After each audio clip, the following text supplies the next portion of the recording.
to be called Reginald or Reggie, or what do you usually call him? Reginald is fine. Reginald. Okay. So Reginald, we're doing this for the Illinois News Broadcasters Association, and you have spoken various times. You've also gone to meetings. But first of all, why do you think it's important to join the INBA? It's important to have community among other broadcasters and journalists and just to even know who's around, we're such a big state, literally, we're even north to south, and to know, to have commercial and public broadcasters together and to know that, we have shared challenges and also um, shared triumphs, as in the case of the awards, is a great thing. So definitely good to be part of the INBA. And the awards you're talking about, the Crystal Mike Awards. Yes, yes. So, do you have any advice for people because the deadline's coming up in a couple months, but do you have any advice for people to win awards? I would say, regularly take inventory of what you have, and if you have a really good story or good segment or good newscast, don't wait until like, a few weeks before the deadline to try to figure that out. I've learned that I'm a seasoned awards entry person and it's hard to remember. We have so much that goes on, especially in as far as journalists, and so if you're trying to remember the big story or everything, um a year later, you're bound to forget some really important or good coverage, and sometimes until it's too late. So, um, just I would say if you have something good and you feel good about it, just set it aside, record it, put it in a file or whatever, and then you can come back to it later. Yeah, I know there was some competition, especially downstate, Central and Southern Illinois last year for TV. And Mm. what are some things that stand out that are notable for winning an award? I always think about, does it move you? I think sometimes we think as journalists, things about pressing other journalists, but to me, I think if there's really a intersection of really great information, but also great emotional, especially storytelling, even if it's, just a something where you're ad-libbing. I think that's what makes a really good award entry, and that's certainly what grabs my eye. And in my long history of entering contests, those are the things that have won a lot of awards in my history. Yeah, so what kind of awards have you won?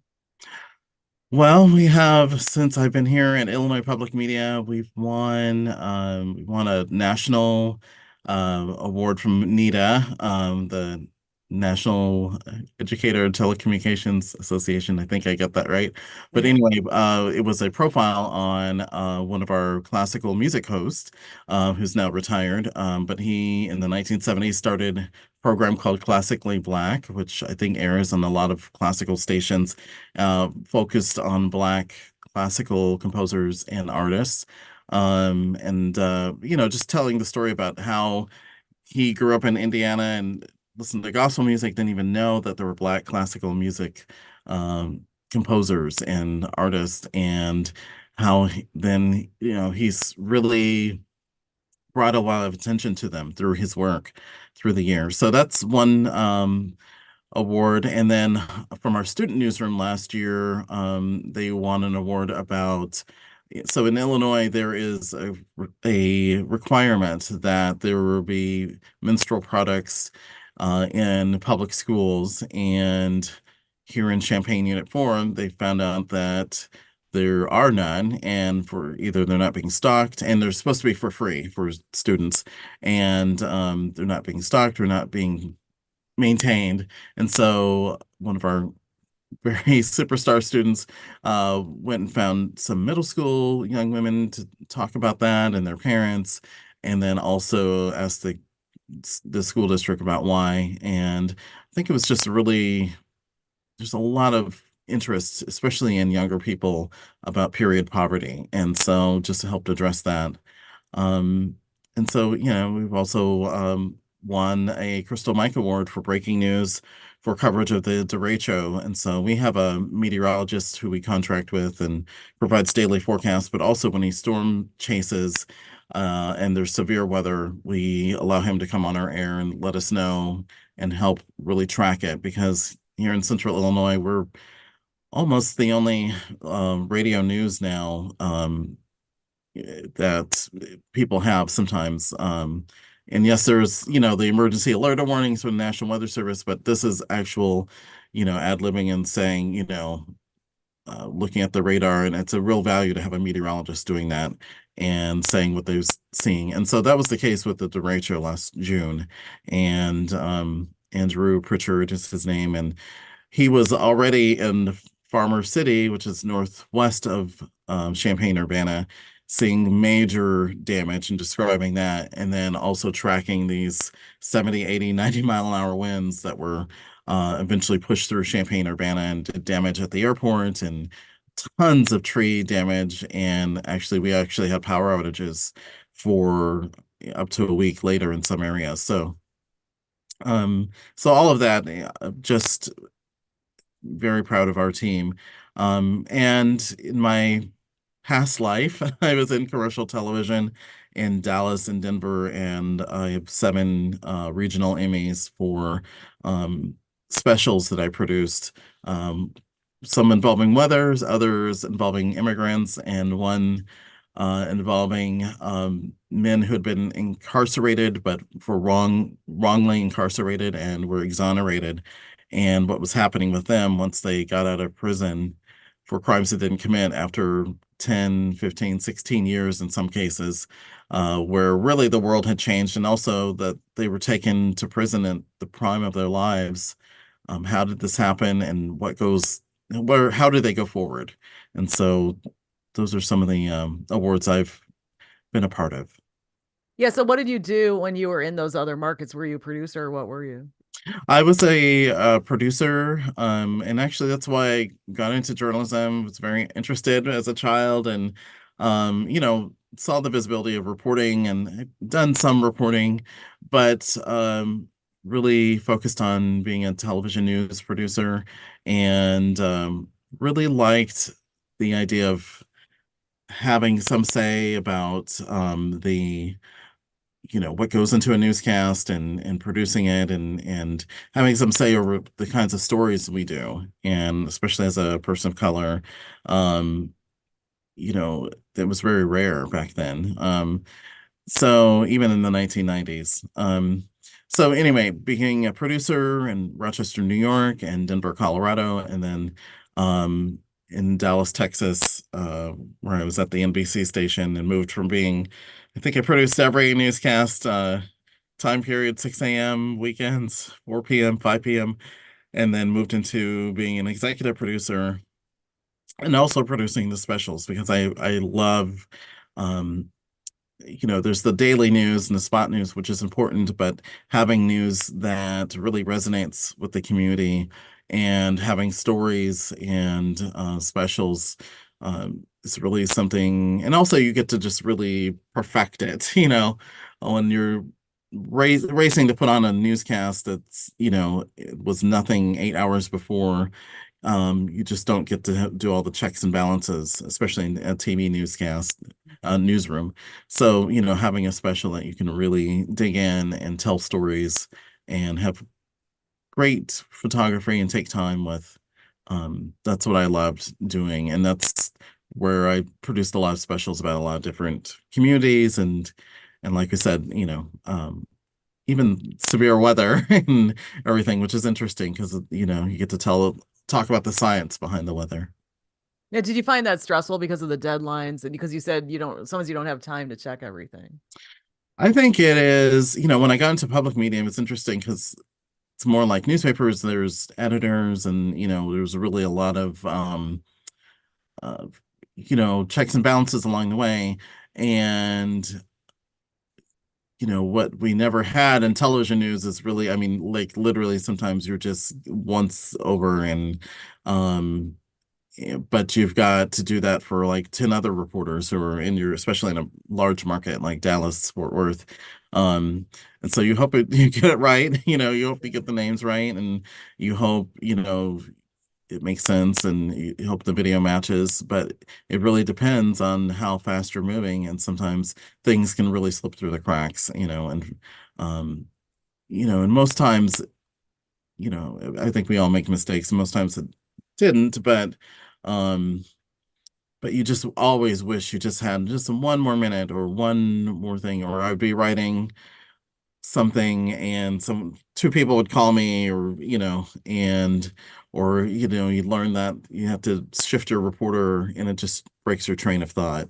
That was stressful, but I did love the spot news aspect, and I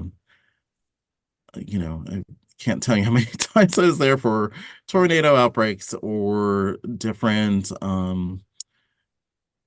crime things that made, that was important to let the community know about.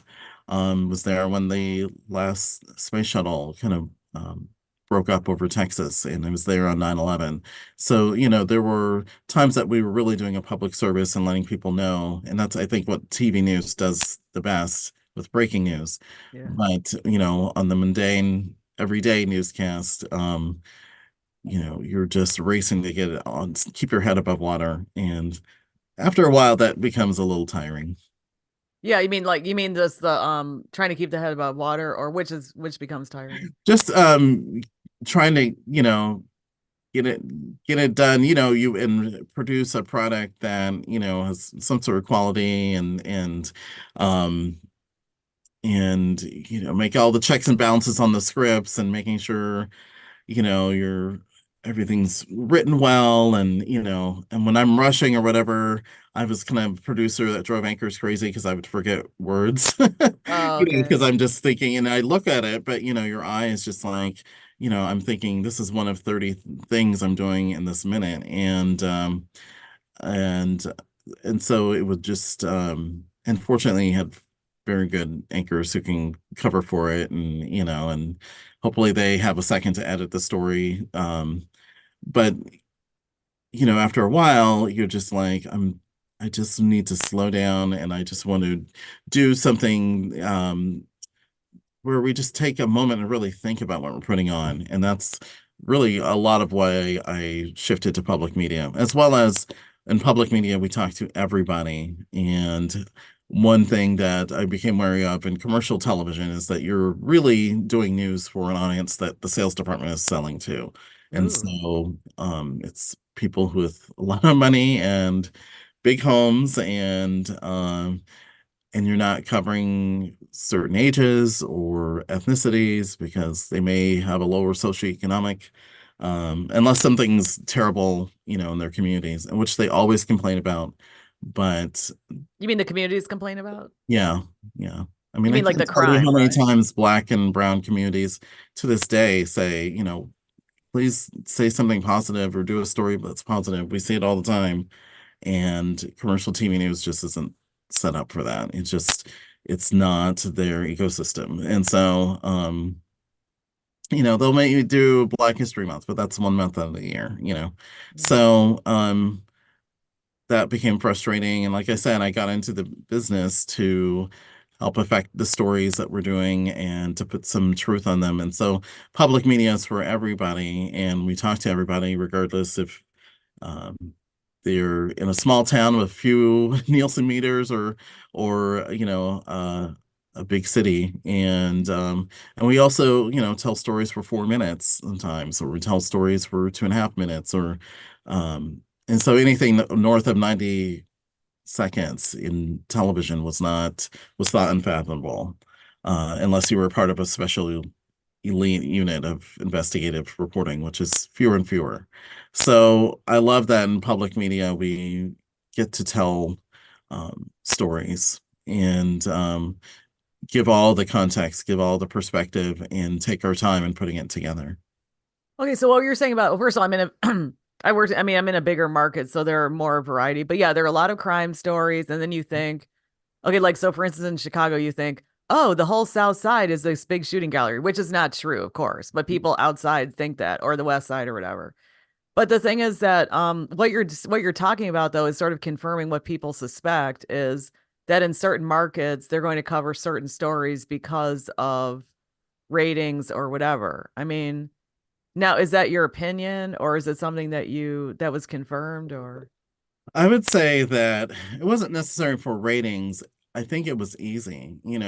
There's yeah. always going to be, and there's always an appetite for crime. Look at, what Yes. people love about, but the problem is in a large city, and especially what in our case at the station I was at in Dallas, Fort Worth, is that, most of the people who live, um, who are in your, we had a huge viewing area, but most of Yeah. the Nielsen meters that track the ratings were in the large cities in the most, congested areas, obviously, because that's where the population was. Right. So, but you don't in this era where you're not, investing to look into all the nuances and all the stories, what's easy is crime. And so I just That's true. remember taking people to task for like they would and it's so easy to do with ring cameras and Right. shots that police send out and everything. And I remember we had a consultant that said even crime is local news. And so, Right. and you get to say, we hit this city and they hit this city and we hit this part of the county and we hit this part of the county. And so you can get the local news and because there's always crime. So you can always put in. So if someone steals cigarettes and it's Right. not on camera, or if someone does whatever, you even if it's 15 seconds, 20 seconds, you can get it in there and you could say, we covered your community. The problem Right. with that is twofold. One, you create the sense of, like you said about the South Side of Chicago, or as in some people would think Chicago, period, that that's all that happens there. It's Right. totally out of context. And two, who lives in large urban cities? Black and brown people. So if the only people you're seeing commit crime, and it's just very petty crimes. And by the way, they're not covering white collar crime. You're not covering government um, misappropriations and that sort of thing, which the power tends to be white, well-to-do people. Um, you were just thinking that the black and brown people are just running around, covering committing crime and some poor white people maybe. But so now you are viewing your neighbors with suspicion, or now you have reporters who didn't grow up with lived experiences of being black and brown, afraid to go into those communities to cover stories and look for stories in those communities. And so it's it became really maddening at some point, to be a part of that ecosystem and to fight against it all the time. Um, and there were instances I would pitch other stories, and as a producer, as a decision maker, but I'm outnumbered because most of the decision makers are white.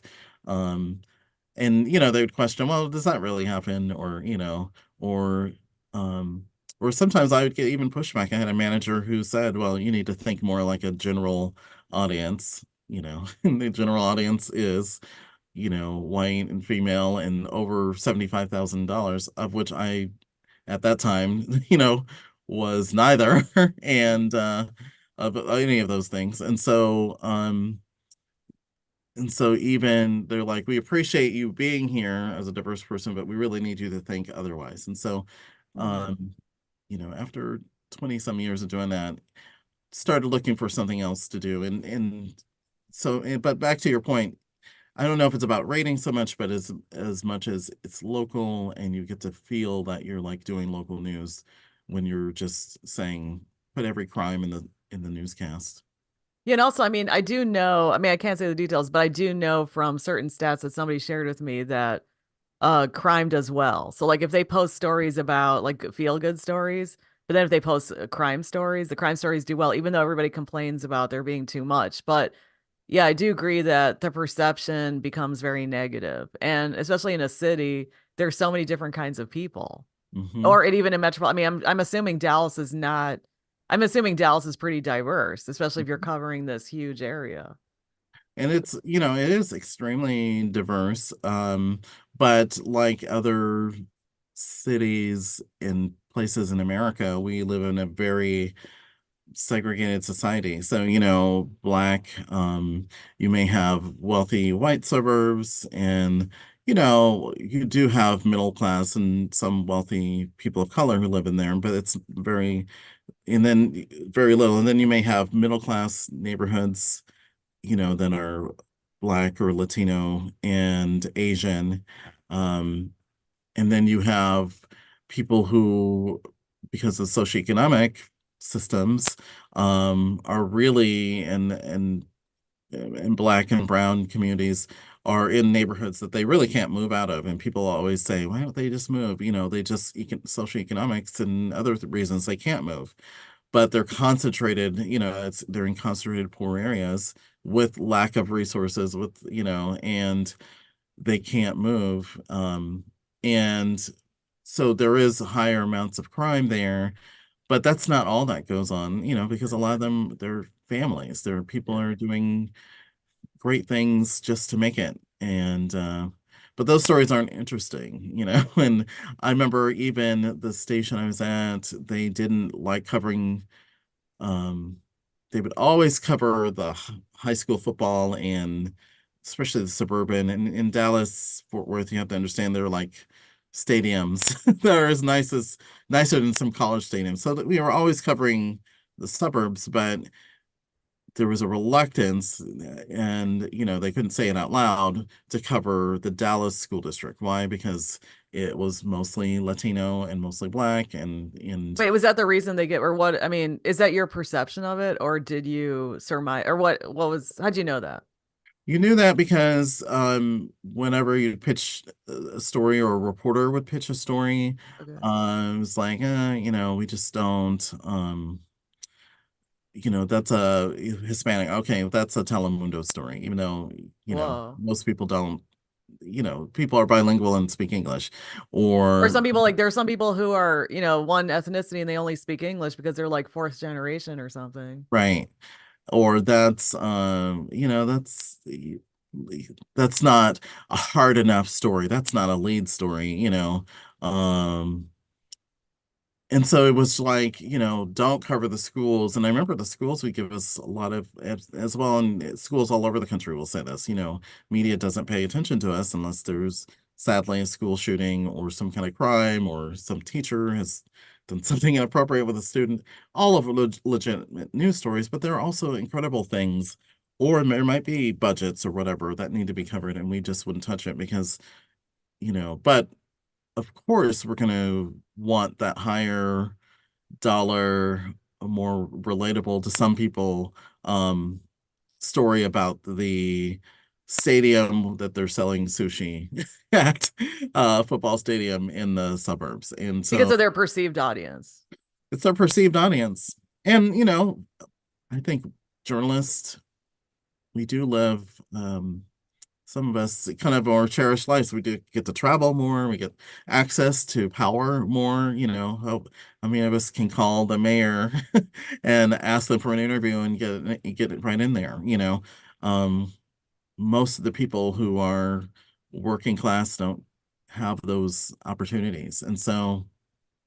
But I think it kind of bends your viewpoint. I remember once a reporter pitched, and then this was kind of um, at a resourced area, that they were getting a new, I think it was Applebee's or Chili's or something, which was a big deal, and everyone just laughed about it around the table. And I was like, to some communities, that is, if you have a large family and you don't make a lot of money, that's a treat. And the fact that, that they are putting, um, investing some sort of restaurant, which means some sort of jobs and everything in there, there is a story. It's not to talk about the Applebee's or the Chili's, and doing a story that is a commercial for them, but it is bringing some sort of economic, uh, energizer to the community that has gone without. But people just didn't, most people who are in power making decisions or who are in power don't come from those communities and would not understand it. And so that's a laughable thing.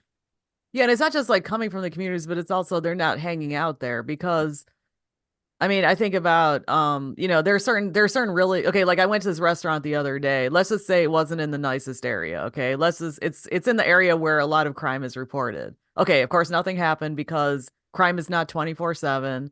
And I looked around, I thought, wow, this place is so fantastic, but unfortunately there are not a lot of different kinds of people here because they have this negative perception of the area. But I'm just thinking that even people, even if they don't grow up like that, they should explore those other areas and they should build bridges. So, No, I think so many times, and I remember when I first got into the business in the 90s, there was a lot, this is before the first assault weapons ban, there were a lot of shootings and unfortunate gangs prevalence and doing drive-by shootings.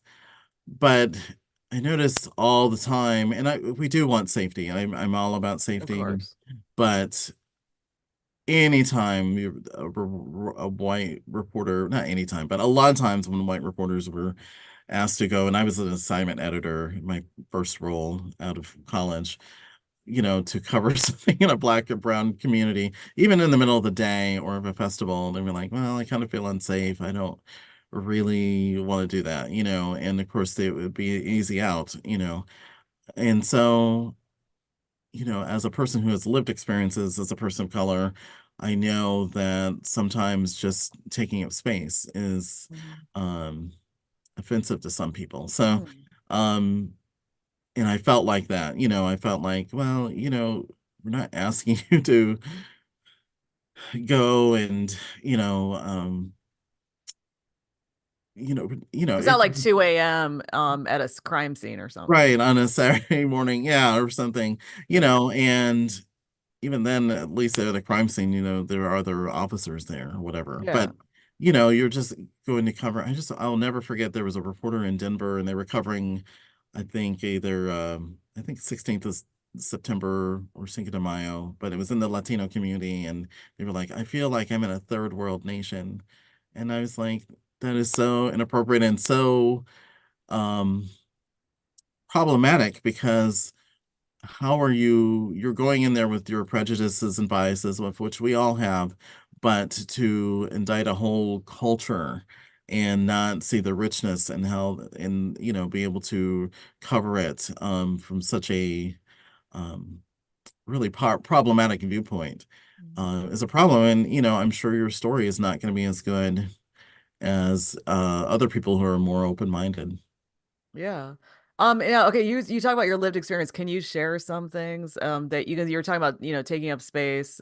Can you Mhm. just share some experiences with people so they can understand?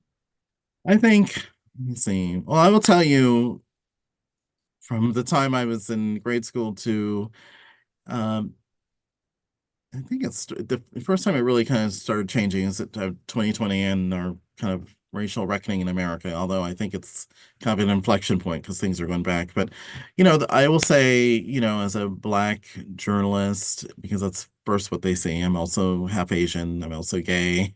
I'm also asthmatic. But because they first see round face. There's this assumption that it's less quality or less, or why are you? I used to get a lot of times, why are you in charge, or who's really in charge, or can I talk to the person who is above you? I got that a lot as an executive producer, and I remember there was a woman actually who called me uh, in Texas, and this was 2013. I'll never forget this, and she's like, "You can't be in charge." They'd never leave an N-word in charge. Are you I don't serious? know how she for whatever reason, she detected I was black, and then she proceeded to call me that a couple more times, and I hung up on her. But um, and then and actually, I've dealt with that sort of thing all my life. When I was in kindergarten, I grew up in Colorado. in a small town in the Eastern Plains. So, went through it from from kindergarten to um, high school to college even. Um, the problem is that, my bigger issues when I in 2012 I pitched and produced one of a special about race in America. It was 20 years after Rodney King, that whole the fallout of the LA disturbances and everything. And my news director was all lady by name Susan Tully, white woman, who promoted me all for it. But there were other managers who were just like, why are we wasting our time on this? Why, and we had a story. I had a black reporter who had a son who talked about the talk. Again, this is 8 years before George Floyd's murder. We had Latinos who, while are Mexican dominant in Texas, there's other diversity. And so they were like, we're not always Mexican and we Right. didn't just get here yesterday, you need to understand, and we had Asian Americans talk about their experiences being bullied. But to a lot of white managers in the newsroom, they were like, this is a waste of time. We could be out covering, the mundane crime stories or whatever. And but it was interesting because teachers actually asked us, dating myself here, for DVD copies and VHS copies so that they could show their classrooms because there had not been really anything since the black and white civil rights videos. And so, this was so it resonated with people and people um more than just the person stealing cigarettes, in the hood story that we would show on the news. So those are some of the lived experiences. I think also just even questioning, and then there's some people who don't believe I'm black enough, and like because I've been in very white spaces or I talk like I do, or I have the education and experience. And so they're like, you know, there are things I perceive, I have contacts in communities and they are questioned. Is that really, does that really happen? Yeah, I had a manager that I would say things and they'd turn to another black person and is like, does that really happen? And so it's just a matter of, you're either not believed or you're not believed for a number of reasons, or you're not believed to be good enough to be there. That's really sad. I mean, I feel really sad about that. And also maybe one day we'll come to a point where it doesn't matter what we are because first of all, a lot of people are mixed, but even people who are not mixed ethnically, they're different, whatever. It doesn't even matter. The concept of difference shouldn't even be there. It should just be everybody is accepted where they're at. So maybe we'll get to that point one day because I know there are perceptions, conceptions, and misconceptions of if somebody looks a certain way, they act a certain way, or they are of a certain background, Mhm. and there shouldn't be those kinds of prejudgments of that.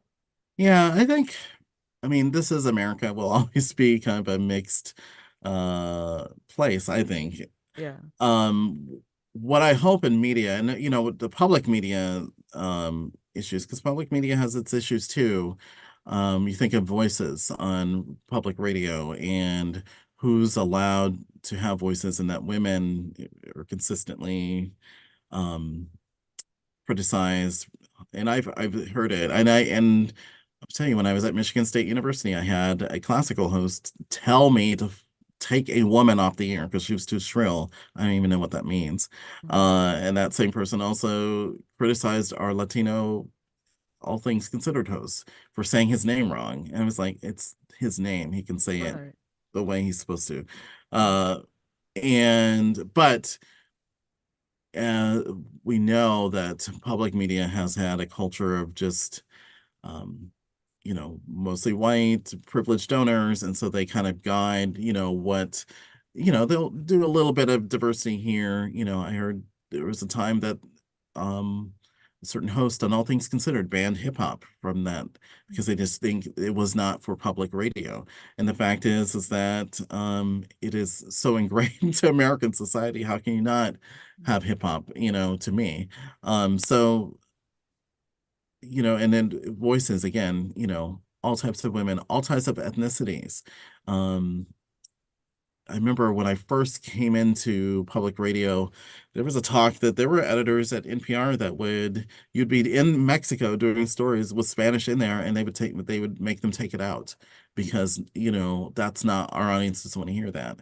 We're kind of evolving there, and I think difference is great. I think, but let's have the difference that we see around. We know, and it would always amaze me to be in a newsroom because I'm like, do you open your eyes? Do you see when you go out to eat or when you go down to a concert or when you're just going to the zoo, you see all types of people. Why wouldn't you want to see that in your newscast? Why wouldn't you want to see that in the stories you hear? Why wouldn't you want to have contacts in all those communities? Well, I was gonna say, one thing about the modern media though is if it's not covered on the air, you could do it digitally. You can do tons of stories digitally. There could be a lot. What do you think about that? I think that's good, but I think that's good. Yes, you can find outlets. But the fact is that the big, there is still a lot of people who go to, despite the digitalization of our media, um, there are still legacy media that people go to, and it should be, like I said, public media should be for all of the public. Um, and commercial broadcasters, which I will say their diversity numbers haven't changed, and because I think they largely ignored the diversification of America, um, and now their audiences are shrinking so quickly. I don't feel bad about that, um, but there is a significant amount of people who still rely on radio and TV um and so yes, they can find it and find a niche audience and that sort of thing, but it shouldn't remove the responsibility of broadcasters to be inclusive in a really authentic way. Now, sometimes I hear public media stories, at least up here. And okay, so I teach in a certain neighborhoods. Okay, so they'll be from the neighborhoods where I teach, and then they're sort of depressing stories. And I'm thinking, okay, I know not everything's depressing down here, so it'll have this like depressing twist. Mm. And I'm thinking that maybe they can balance it out more because it'll be like this and this is happening. This is how these people are victimized, and this is how they've been screwed over. And it's like, okay, but then there are other things. Are you guys going to these other things and finding out what somebody's doing to, there are like a lot of various giveaways here that the media doesn't cover. Or and I just noticed, I don't know why that is, because I know they want to cover different kinds of people, but is it because it's more newsworthy to have those kinds of stories, or? Well, I think, yeah, I don't know what the coverage you're talking about, but I do think that sometimes I think what I do like about public media, we have a new news magazine on Illinois Soul that focuses on Black communities. I did use a piece by WBZ because we share, all the public radio stations share, and it was about a young woman who, it's about scholarships and merit scholarships versus diverse scholarships, and how, because the going to more merit scholarships leaves Black and brown folks who may have not gone to the best resourced high schools, leads them out because they may have lower grades, or maybe they're working a job through their high school years and they're not as dedicated to their studies. But they told the story about, a young woman from the South Side who catches two buses to and walks a long way to go to college. But I think the context, it wasn't, and then you learn that she's doing everything she can to get an education. And so I think the key thing is context. We also have a talk show that we do here called the 21st. It airs in 7 NPR stations around the state. And, one thing that has been talked about is trauma in communities, and the fact that even brains of young people, usually at 18, we just say they're adults, they're on their own or whatever. But, if your brain is still forming to your mid-20s and you're a young man and young woman, and you've seen some sort of violence, you're still dealing with that trauma, or you're dealing with racism. You're still dealing with that trauma, and it really even impacts how your brain has grown. So it's not just everyone in the south side of Chicago or the south side of Peoria or the north side of Champaign are just bad people. And I think, there's whole systems that have just made it seem like, those people across the tracks are just inferior. But, they're actually just traumatized and dealing with things. And so if we can explain that, it's not such a downer because now we've explained it. Now what are we doing as a society, or are we doing anything as a society, or do those places need resources to try to address that trauma? Um, and so I think if it with context, it doesn't have to be a downer, but it can be a story that can be empowering. Hmm. Okay. And now can you explain, I mean, right now, where are you? It looks like you're in a radio station. Yes, I am in our new studio that's just for Illinois Soul, and that is our new Black focused and public radio station here in Champaign, Urbana.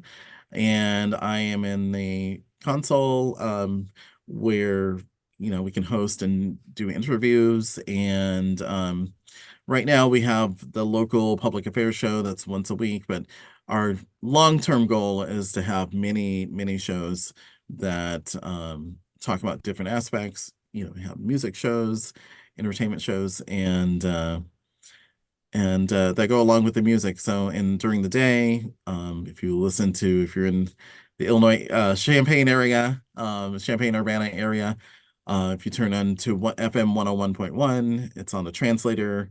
Um, and then 90.9 HD2 is the big channel that is on that allows us to have a translator on. And you'll hear R&B and smooth jazz during the mornings. We take mornings. Let me start that over again. You'll hear morning edition in the morning from NPR, and then we go into R&B and smooth jazz during the day. We have 1A and then a kind of a podcast mix between 6 and 8 p.m. and then jazz overnight. And then on Sundays we have gospel music and a lot of other smooth jazz shows. And so we program the R&B with we had to even buy a new software to mix the songs and everything, and it does it on through automation.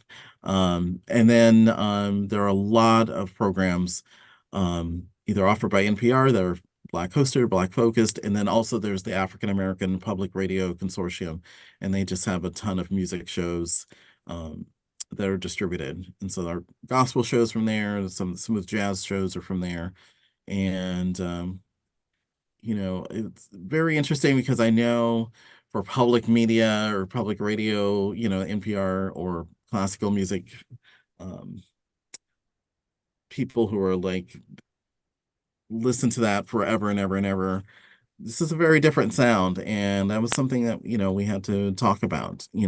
This is a different audience, and it may be an audience going back to some of our other discussions that people may not be familiar with, but are really used to commercial radio, and um because that was the venue that Black Americans had to take because there just wasn't a lot of other options. So, but it sounds a little different, and you're hearing different music, maybe that your typical jazz or classic public radio jazz, public radio classical, or NPR station doesn't play. But we did a lot of surveys, and one of the things I love about also um exposing people to some of the NPR shows like Code Switch and It's Been a Minute and Reveal and Throughline and such is that they had no idea. I mean, the for a lot of Black communities, their only touch with NPR is the Tiny Desk concerts, which are on video. And NPR will tell you that in their survey as well. So, Code Switch is an amazing award-winning podcast about race. It's, hosted and produced by people of color, and they have no idea it's there. And these are the conversations we're always having. So, hopefully this will help get people to listen and hear these shows as well as the music that they like. Well, is it also online that people can access? Yes, illinoissoul.org. And then we are rolling out an app sometime in the coming months. But Okay, so how did you get this going? well, you know what, after the murder of George Floyd and the racial reckoning, of like other stations, Illinois Public Media had, a statement about Black Lives Matter, um and then we also launched a series of community engagement events called News Brews and Beats, which were at a local bar. There was myself talking with four experts about different things in the community, whether it was violence and like you said, the trauma behind that, mental health issues, things that were focused in the Black community and schools and such. And those were nice because those were like four one-offs a year. And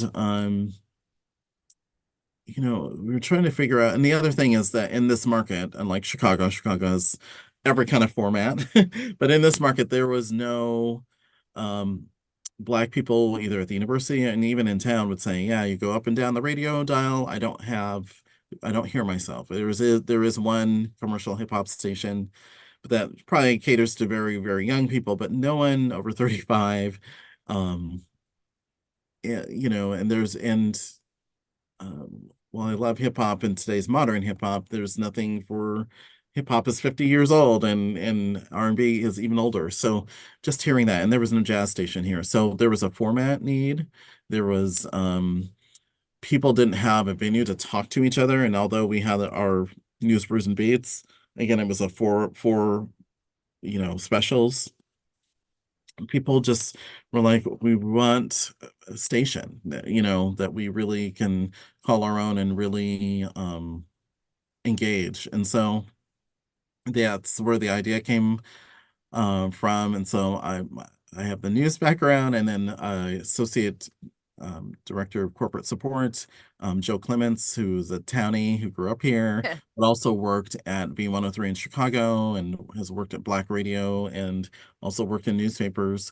Um, you've got to have the money to do it and figure out how to do that. So we kind of teamed up and put a proposal up. Our executive director, Moss Bresnahan, thought this is great. And the other thing is, okay, so how do we do it? There aren't a lot of towers. If there is a tower available, it's millions of dollars in the FCC filing and all that. But we had two classical stations essentially. We had one on 90.9, which also is also NPR, but only, 5 hours of the day.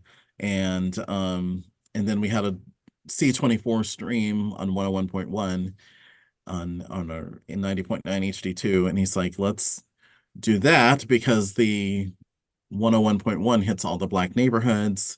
It's 300 watts, but and we're so flat. So it does cover, and on a good day, you can hear it all over the county. And so, but it does hit all the Black neighborhoods in Champaign, Urbana, and so the people are going to hear it. And so, sorry. I never hit, you know what? I never hit the recording thing. But so, we so we're able to broadcast to the neighborhoods, to the schools where people are at. Hopefully people coming in and who live on the outskirts can hear it too, or they can hear it online. And the response has been pretty incredible. Wow. Really? What's been like, what have people said? That they didn't, I think the first year they were like, and I don't feel like I'm in Champaign. I feel like I'm in Chicago or I'm in wherever. It's great to hear our voices on the air. It's great to hear music that, I like that, helps me reminisce and makes me feel good. And in this time where we're so much anger, people are saying it's nice just to have something that I can enjoy and Black joy. That's something that we've heard a lot of Black people talk about because there's so much trauma in the world, and violence. And and also just having the connection, and I think the university, as we know, Robert Jones is black. He's our chancellor here at the University of Illinois Champaign Urbana, but also really wants to build connections with the black community because they felt like there's a world-class university here, but we don't really reach across University Avenue. Other than when we want to do a study that we want to publish somewhere. So, he sees it as a real resource to be able to let them know there's this program going on. There's these economic programs going on. There's these health programs you can take advantage of. And just, there just hasn't been really a platform to do that. So yeah, that's some of the response we've had. That's great. Now, okay, you were talking also about discussions, like discussing certain issues, and maybe because I teach a bunch of really young people, but there's a lot going on digitally. Mhm. So, what do you think about the fact that there are all these discussions online about various topics, and there are people producing content discussing certain things? I mean, we want to bring some of that to radio, and we know also, I was saying Nielsen and some other surveys show Black adults, 18 plus, still 90% listen to terrestrial radio. Part of it is just historical and resources and that sort of thing. Remember, there are digital deserts in urban areas, but I think that we want to bring some of that to, our dialogue show and some of the other things. We have, for the example, this week I'm host, and I've hired a host and producer who will do it permanently, but that person hasn't moved here yet. But so right now I'm doing the show, and we have this incredible poet, hip hop artist, model from Decatur named Zakari, the artist, um, who lost her brother in a shooting, but and also entered the NPR Tiny Desk concert or series, to try to get on a newer platform. But anyway, that younger person who's definitely all over the digital space, but also I bet you a lot of people in Central Illinois don't know her unless they're really following her music. And Yeah. so trying to bring some of that in and some of the things that she's doing, some of her incredible art, and she performed some poetry, and then of course she's done some music that we shared. Hmm. And so having these discussions, one other thing people say, particularly about arts and events, because there's no platform. And yes, there are digital platforms, but unless you're on the right one, you're asked by your friend, you just don't see it. They just don't know when things come to town. They don't know when there are concerts that they may like or whatever. Or once they find out, it's too late. They've made plans or oh wow, wish I would have gone to that last weekend. So that is part of also the reason why we've created this platform. Yeah, and also now you're also the oh yeah, well first of all, do you have any advice for people who do want to be a guest on the air? I would say just reach out to me for now. We are establishing some email illinois-soul.edu. Let me see. Illinois-soul dot Illinois at illinois.edu. Illinois-soul at illinois.edu. It's kind of our website. You can tell I'm still trying to get it out in my head. To email us to let us know, or they can email me directly, or call me. Um, but that was the advice for people that want to be on. But no, also, and I love folks in Chicago, but we also want to make sure we're hearing from folks downstate, particularly in Champaign, Urbana area. We want it to be a local station or, things that work in other communities, Peoria, Bloomington, Carbondale, Chicago, that can work here, or maybe examples. And we do, again, want to show the context. We want to talk about the challenges, but also the triumphs, the times and places where people have persevered. Hmm. And then also you're the news director there as well, Mhm. if for Illinois Public Media. So yes, and I just oversee all the platforms. So the dialogue show on Illinois Soul, I oversee that. Oversee the 21st show, which I see will go on the air in less than 10 minutes, and the next studio, that's our talk show that we produce here that airs on 7 NPR stations across Illinois, and then I oversee our newsroom, our website, ipmnewsroom.org, um, and all the 217 Today podcasts. I have all the NPR stations. I have a morning podcast. That's what ours is called. Um, and I also get a chance to reach back into my television roots, and we have a half hour grant funded environmental special that has aired on all the PBS stations in Illinois, including Chicago, called State of Change, and it looks at climate change in Illinois. And um, that was grant funded because the funder just didn't see a lot of stories about how climate change will affect the Midwest. And so we've now on our we'll be soon starting to produce our fourth special.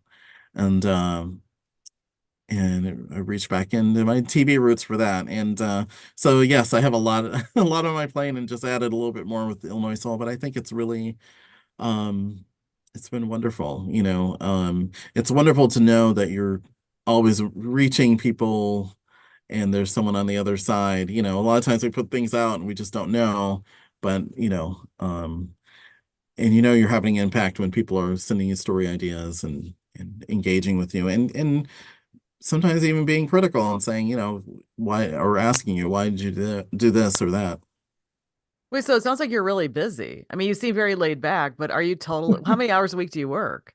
Oh, I don't want to talk about it. Okay. It's your life though. It's No, your just life. kidding. It's trying to get the station on, and I never launched a station before. And there's plenty of other people, by the way, who've helped with, audio engineers and our traffic and broadcast ops, but the content on all this, I was working probably 7 days a week.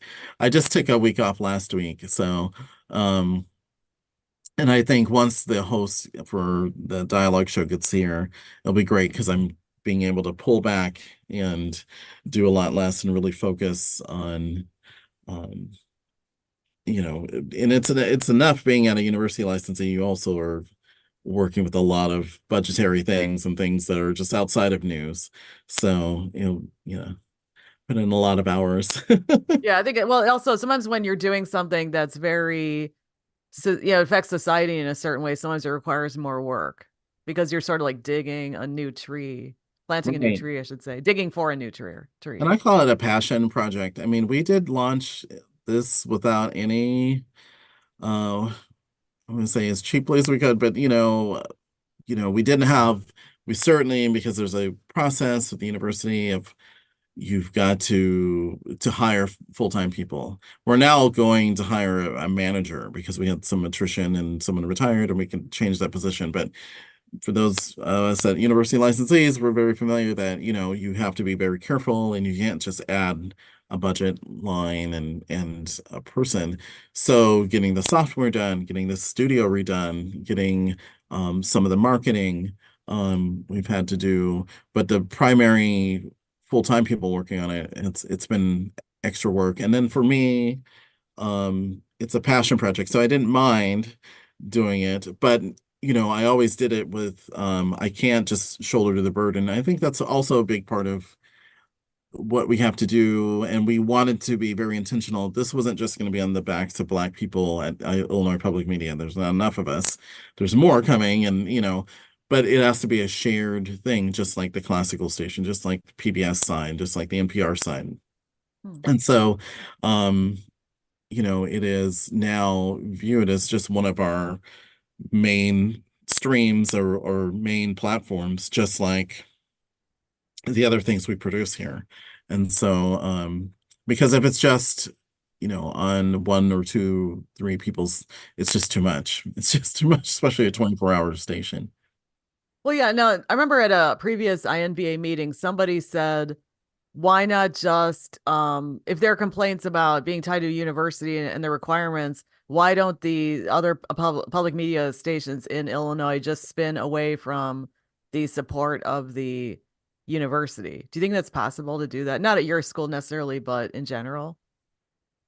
I know Iowa Public Radio, I think, did that. I think you have to have the tremendous resources to be able to stand on your own. Now, I will say we raise most of our money here, and this is all public. I'm not saying anything. Um, Right. um, but our benefits do come through the University of Illinois, and they're very good, and we do pay a significant amount of those too, but the University of Illinois does provide that, and we're all state workers. We can pay into the pension and everything. So you have to, I guess, make the choice, if you're going to be a commercial licensee and you're very susceptible, to the economy. I mean, our friends at WBZ just talked about they're just reducing the reset show, and they had a lot of layoffs back in 2020, when the economy went south, because you're more reliant on underwriting. And if that dries up, then, that dries up other areas. So, um, whereas we rely on underwriting, but we have, a lot of other, um, pots to come out of, and part of that is the university. So I think, you know, and then there's some universities who really treasure and um love their public radio stations and really invest in them, and then there are some in other states I've heard, really try to use them as PR, or have really fraught relationships. So it's a I think as we go forward, as Americans, we need to have a discussion about public radio and public media. Yeah. I could see that, but I think, you know, it would take a tremendous amount of money to really divest from a university, and it's not that's there are people funding journalism, but journalism, as we know, as a whole, is also having lots of issues, particularly places that are independent. Yeah. Yeah, because they're talking about how there's some areas of the country where they don't even get much local information. So how are they supposed to check up? Who's checking up on the government and the media?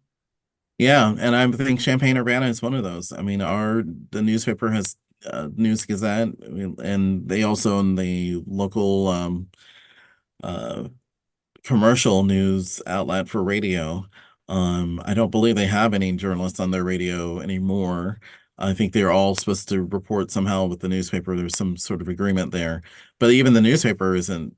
It only has four reporters or less, and so they're not even covering everything that um and so it's between us and uh I think the Daily Line and some of the TV stations that we're doing, larger staffs. But we're still all challenged. I mean, I don't have a staff of 20, I have a staff of and half of them are producing a talk show. Yeah. And also I was going to ask you that what do you think journalism is? Like what's a good story or what's an important kind of story? Hmm. I think that it is, first of all, accurate, truthful, um, and timely, and then adding on to that with context, with inclusivity of as many voices about the topic or person or whatever you're covering. And gosh, and and hopefully maybe educational and or empowering, that I love when I hear, whether it's on our talk show and it's a guest who's revealed something, or a story that one of our reporters has done, or an aha moment in one of our community engagement events where I learned something new. And there's so much media out there, but we're all either saying the same thing, or we're covering, trying to cover the same thing, or trying to, almost put the spin on the news. And, we still just need to talk to each other and learn from each other. And that's my, that's where I think the value of journalism, good journalism is. Okay. And then also another question I have is I mean this is more I'm just thinking about another aspect is a couple concerns. I'm trying to figure out how to say this in a sort of diplomatic kind of way, but there are concerns that about like quote unquote virtue signaling, like certain people do certain things so that they can appear tolerant. And that's one thing. Another thing is that people will say, well, there are a lot. Okay, so you're talking about, people of color, but then people will say, but there are also a lot of poor white people, and are their stories being covered, etc. So what do you think about that kind of thing? Those kinds of concerns? I get that because I remember in commercial television, we would never talk to it would always disturb me because they would like, okay, well, we're gonna talk to a black person, and it was always someone in the hood who didn't speak well. And they're important. I must say their values are important. But I was like, can you ever like we would do lottery stories about winning the lottery, and I banned a reporter because they were always went to the hood store, and someone would say something kind of outrageous. It was entertaining, I guess, and it was a good bite. But I was like, can you just go to a middle class black neighborhood? Well, is And that why they went there, because of the good bite, or why? it was easy. It was close by. I think they served really good tacos. I don't know. I always hear the recruits say that.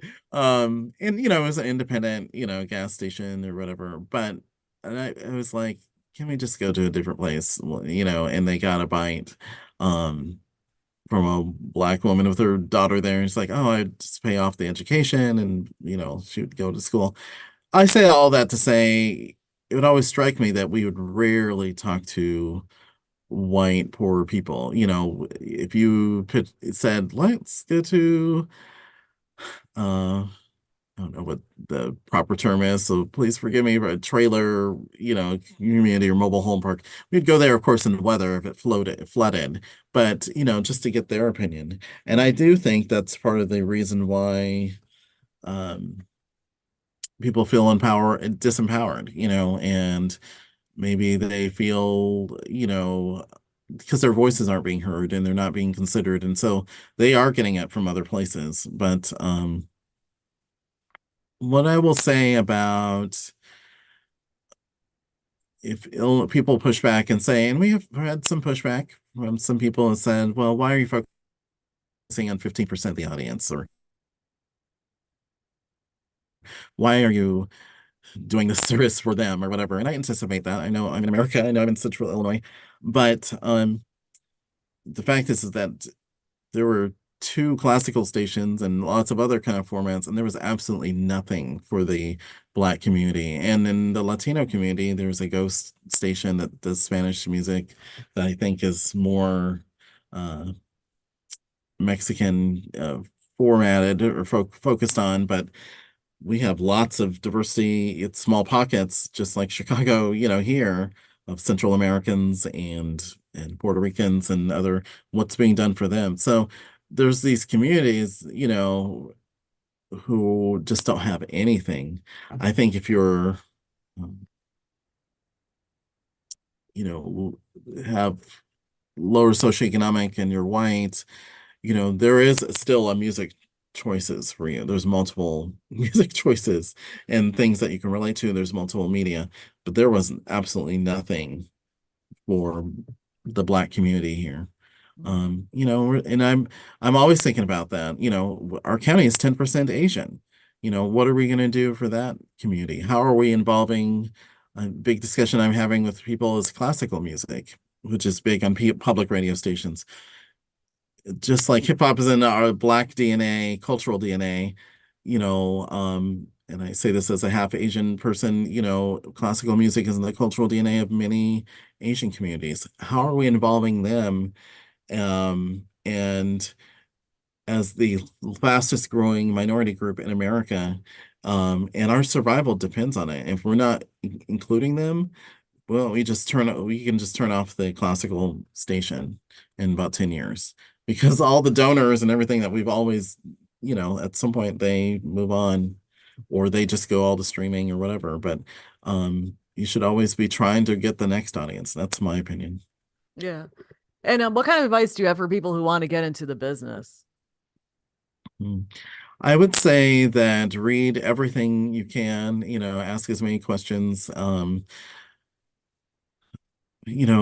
I look for journalists, I do look for curiosity. I look for um, readiness and willingness to go into different communities and learn different communities. Um, I don't, I think we can teach anybody to hold a microphone and, build audio, and I get frustrated sometimes with in public media. I know people are like, you've got to have the perfect voice and you've got to know how to do an audio audition track and you got to, be able to get the microphone. I think those are skills that you can teach. What we can't teach is critical thinking. We can't teach, being able to feel comfortable getting a story and getting it on deadline, but also getting the context and getting different voices, and really thinking about still how do I get the story no one else has? And those are the things that I look for in whether they're student journalists that we hire in our student newsroom or early career journalists, of which we have a lot of in our newsroom, or, more experienced people. It's funny you talk about voice because I think commercial radio has much better voices, the quality and everything. But Hmm. that's a controversial thing. I don't know about down there. I haven't heard everybody down there, but I Yeah. think I think it's because with commercial radio you have to really appeal to all these kinds of people and there's a lot of pressure Yeah. um for the ratings and so forth because that's how they get their advertising. So they usually hire people with really good voices, I think. So, Hmm. but I've never worked in public media. I just listen to it. So, Yeah, I don't know. I will tell you, I was not a public radio listener up until probably 2010, a little bit later, as I was kind of getting disenchanted with television. But part of it was also I didn't hear Black voices. And so once, like Michelle Norris, who was on ABC, and now has, write a fabulous book about and won, I think, a Pulitzer for book about race, and Farad Chidea, who was also on ABC, and there were other Black people who were on NPR, and I was like, oh, okay, let me listen. And then, I found some other stories, some other shows and segments. Um, and then I was like, oh, let me listen. Because I remember in 10th grade, my English teacher would turn on Morning Edition, and it was like, oh, it's so boring, as a little kid. And you don't realize, but she was like, listen to the writing, listen to, and I didn't get it then. And I was also so focused on television because my mentor in this business is the first Black and first woman anchor in Denver, Colorado. But that was the only time you saw her, Black people on TV. So you're really just focused on the visibility type thing. And the radio stations weren't hiring, a lot of Black people. We had a Black AM station in Denver, but it was very small. So, um, you know, they say visibility and also the presence of inclusivity, really counts. And you can't see yourself unless, you see someone doing it. yeah, okay. I know you did discuss this in a way before, but when did you become very interested in this issue of inclusivity and diversity, et cetera? Oh, I got into this business because of it. I love, and I was a little nerd from the time I was, you know, even 4 years old. I remember asking my parents, why are they killing gorillas? And it was a story that we'd always watch the news, and the national, I think one of the big network newscasts in the late 70s was doing a story about Russia in Afghanistan, and they were killing armed guerrillas, and I thought they meant, the ones in the jungle. But I was always fascinated by news and but excited by news and excited by, the idea of coverage, and um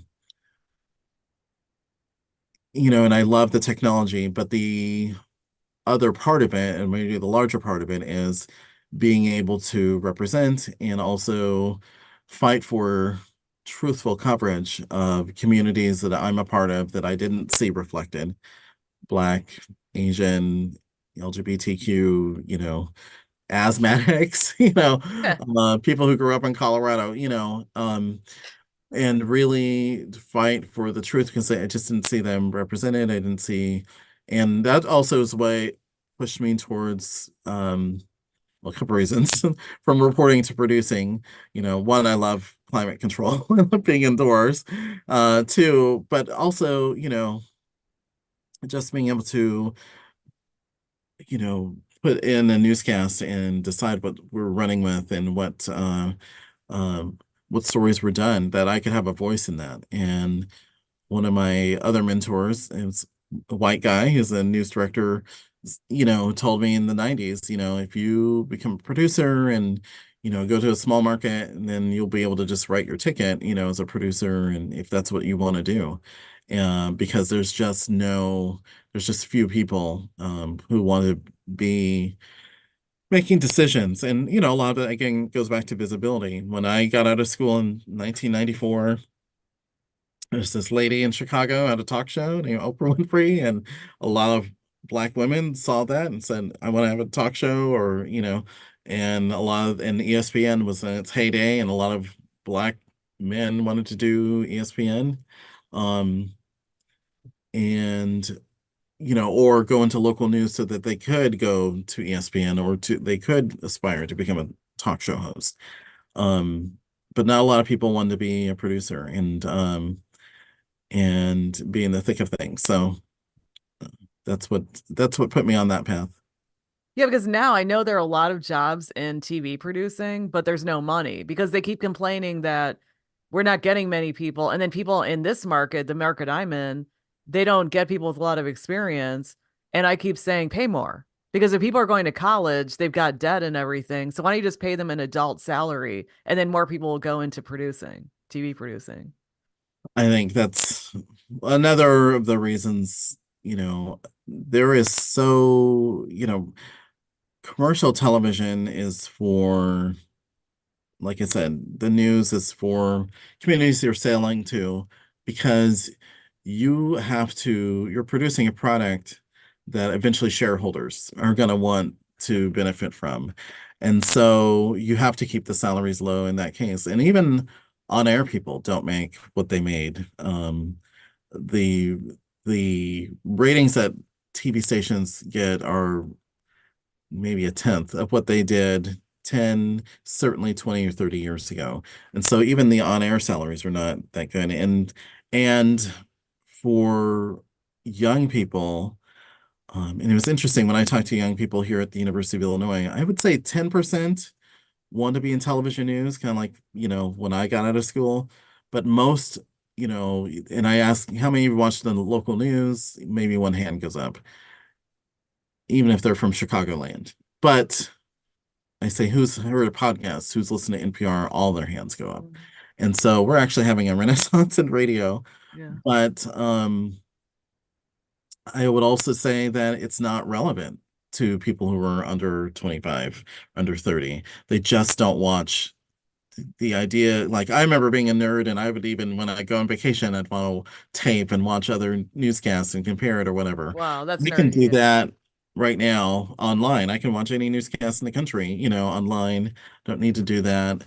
And the idea that, you're sitting at home waiting for they can put newscasts on at 3, 4, 5, 6, 7, 8, 9, 10, 11 o'clock at night, starting at 4 in the morning, you know, that you're stopping your whole life and just to watch a news product. I think those days have sailed, Um, and it's not relatable.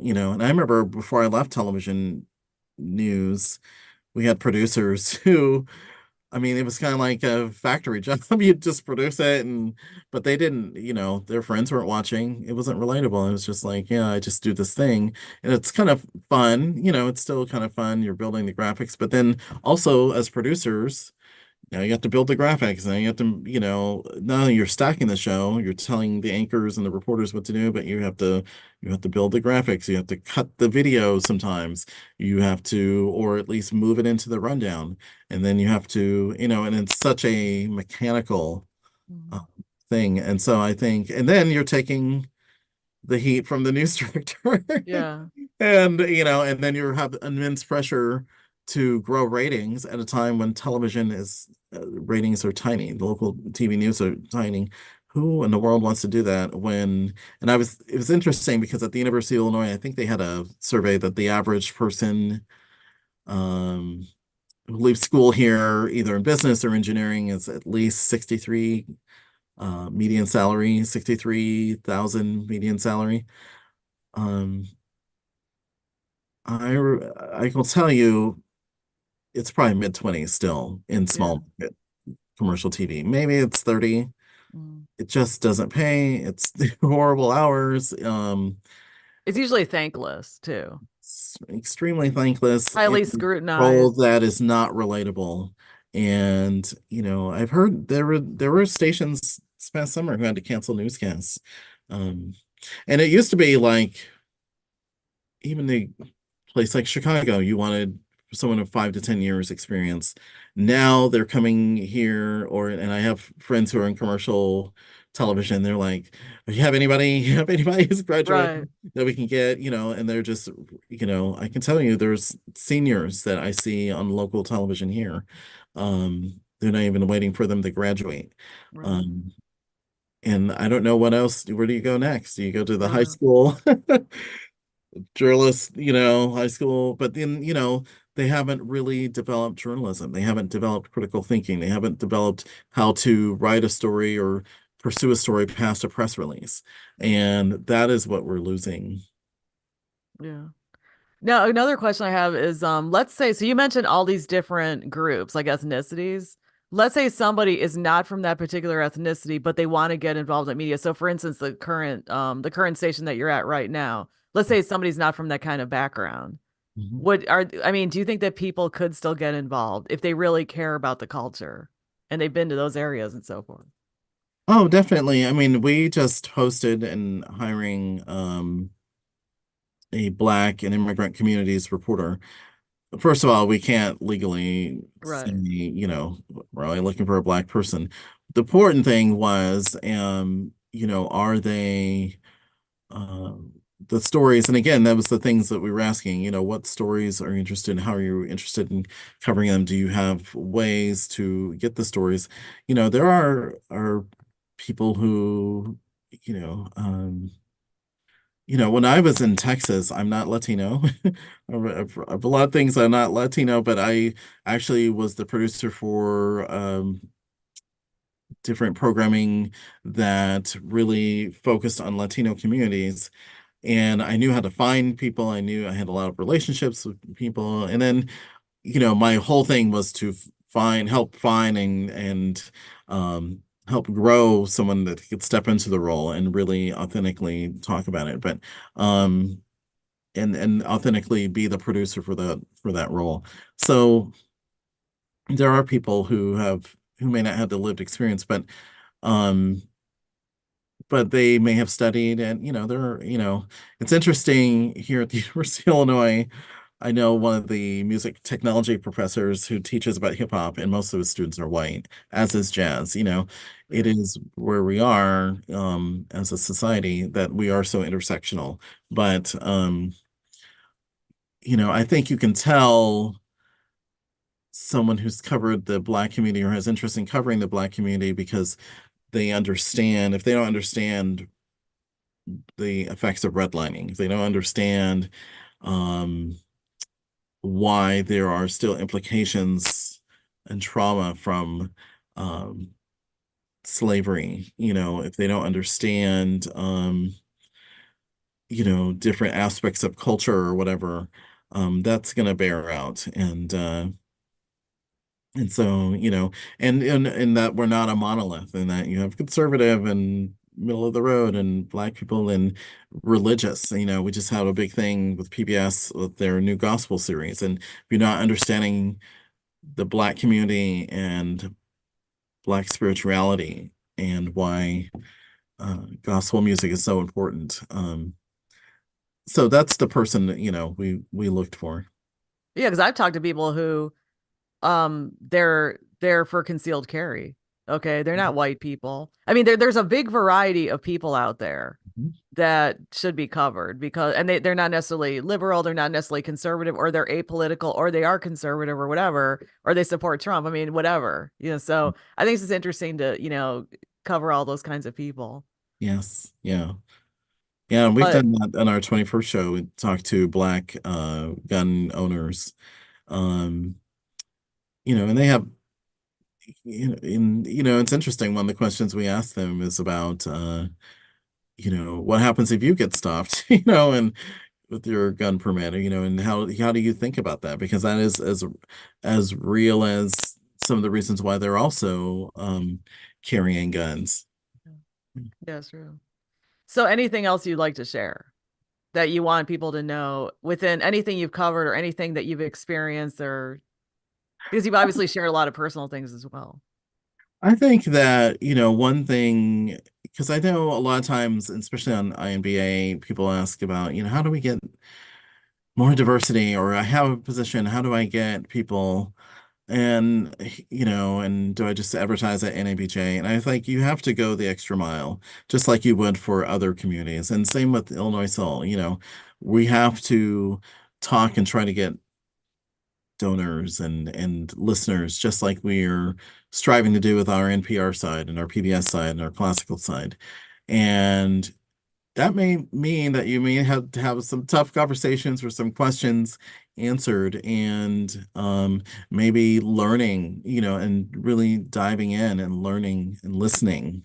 That's a big thing to understand these communities and what they want. We did like 30 different events and for listening sessions, and they had a survey, and people were very explicit, about what they would like, what they don't like, and everything.